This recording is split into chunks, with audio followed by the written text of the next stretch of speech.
이상화는 1901년 대구 중구에서 이시우와 김신자 사이에서 사형제 중 차남으로 태어났습니다. 8살에 부친을 여의고 어머니와 큰아버지 이이루의 훈도를 받으며 성장했습니다. 상화는 어린 시절 백부 이이루가 운영한 학숙인 우현서루에서 수학했는데요. 우현서루는 훗날 교남학교로 발전했다가 현재의 대구 대륜중고등학교의 모태가 됩니다. 1919년 3.1운동 당시 독립선언서 선전문을 작성하는 등 시위 행사를 준비하다가 일본 경찰에 발각되어 동양 성배인 서울 박태원의 하숙집으로 피신했습니다. 박태원은 대구 지역 혼성합창의 선구자인데요. 가곡 동무생각을 작곡한 박태준의 친형입니다.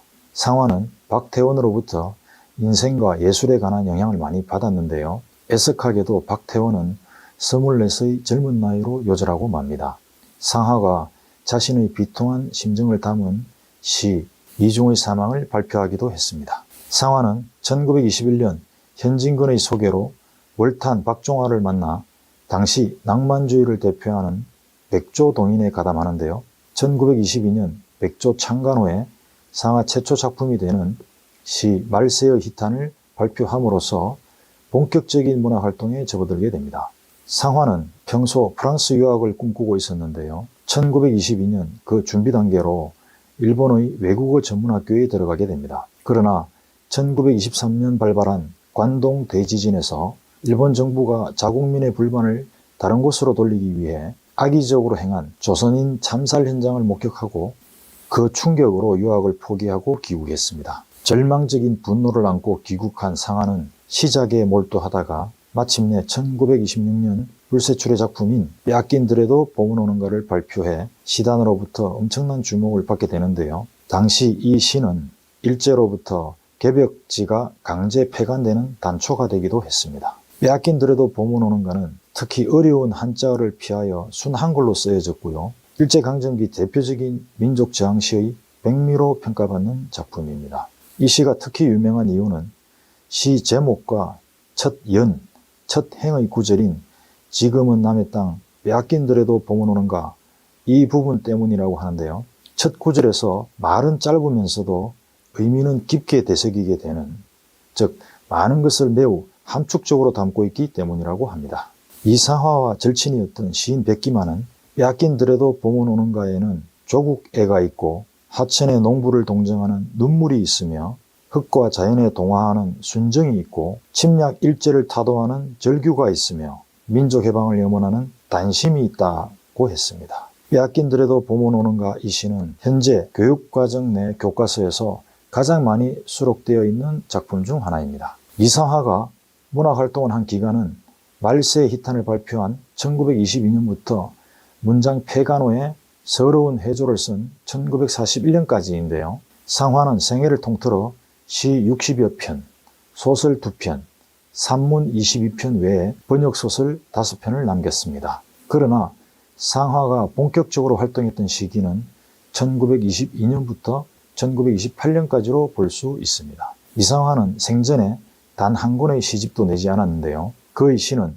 1951년 백기만이 편집해 출간한 상하와 고을에 16편이 수록되어 있습니다. 1927년 고향 대구로 내려온 그는 의열단 사건에 연루되어 피검되고 1928년에는 한글의 첫 글자를 딴 기억당 사건에 연루되어 구금되었는데요. 신간의 대구지의 간사로서 독립운동 자금 마련을 위한 활동을 하던 상화는 이 사건으로 온갖 고초를 겪었습니다. 1930년에 상화는 빼앗긴들에도 봄은 오는가와 비슷한 주제의식을 가진 대구 행진곡을 발표하는데요.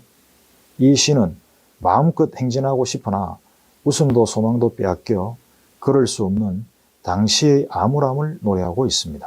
이상화는 현재의 대구 대륜중고등학교의 전신인 교남학교에서 무보수로 영어와 작문 등을 가르치면서 청소년들의 교육에 힘썼는데요. 지금의 교과도 상화가 작사했습니다.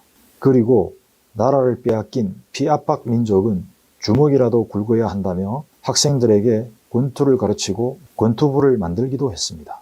그러다가 상화가 작사한 교과가 문제가 되어 일제에 집을 수색당하고 원고도 다 빼앗기면서 학교를 사임하고 맙니다. 일제의 감시는 갈수록 삼엄해지던 중 위암에 걸려 병고에 시달리다 1943년 4월 25일 중국 계산동 지금의 이상화 고택에서 그토록 간절히 기다렸던 광복의 봄을 보지 못한 채 42세의 짧은 생을 마감하게 됩니다.